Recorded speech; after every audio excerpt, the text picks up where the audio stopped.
প্রধানমন্ত্রীর সফর সম্পর্কে পটুয়াখালীর জেলা প্রশাসনের প্রস্তুতি জানাতে সরাসরি যুক্ত হচ্ছেন সহকর্মী জহিরুল ইসলাম। জহিরুল, প্রধানমন্ত্রী শেখ হাসিনা কলাপাড়ায় আর কি সফরসূচি রয়েছে আর বক্তব্যে তিনি কি বলেছেন, বিস্তারিত জানাবেন।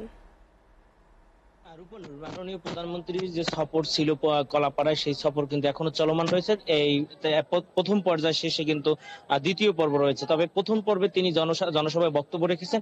সেখানে 20 জন মানুষকে সে আনুষ্ঠানিকভাবে ত্রাণ বিতরণ করেছেন এবং আরো 2000 মানুষকে তার পক্ষ থেকে ত্রাণ পৌঁছে দেওয়া হবে এবং তারা এখানে উপস্থিত রয়েছেন। তিনি বলেছেন যে এই এলাকায় ঝড় জলোচ্ছ্বাসে যে ক্ষয়ক্ষতি হয়েছে তা সব তিনি পুনর্বাসন করে দিবেন এবং যারা বেশি ক্ষতিগ্রস্ত হয়েছে তাদের ঘর বাড়ি তিনি তৈরি করে দিবেন।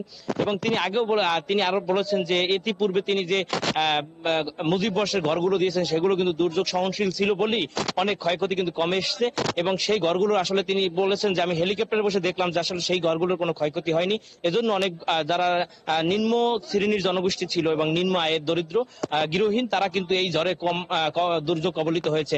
তিনি এখন এখান থেকে পায়রা তাপবিদ্যুৎ কেন্দ্রে যাবেন। সেখানে একটি বিভাগীয় পর্যায়ে কর্মকর্তাদের সঙ্গে সবাই মিলিত হবেন এবং সেখান থেকে তিনি আবার ঢাকায় ফিরে যাবেন। তিনি আরো বলেছেন যে এই এলাকার যারা তরুণ সমাজ রয়েছে তাদেরকে তাদের কর্মসংস্থানের জন্য নিজেদেরকে তৈরি হতে হবে। এই এলাকায় এখন অর্থনৈতিক জোন সহ পায়রা তাপবিদ্যুৎ কেন্দ্র পায়রা পোর্ট হয়েছে, সেখানে অনেক কর্মসংস্থানের সুযোগ হবে। সেজন্য কিন্তু এই এলাকার তরুণদেরকে তিনি কর্মক্ষম এবং দক্ষ হওয়ার আহ্বান জানিয়েছেন। তিনি বলেছেন কেউ যদি কোনো আত্মকর্মসংস্থান সৃষ্টি করতে চায় সেক্ষেত্রে কিন্তু সরকার তার পাশে আছে। সবকিছু মিলিয়ে দুর্যোগ কবলিত জনগোষ্ঠীর পুনর্বাসনের বেশি তিনি গুরুত্ব দিয়েছেন। রূপন।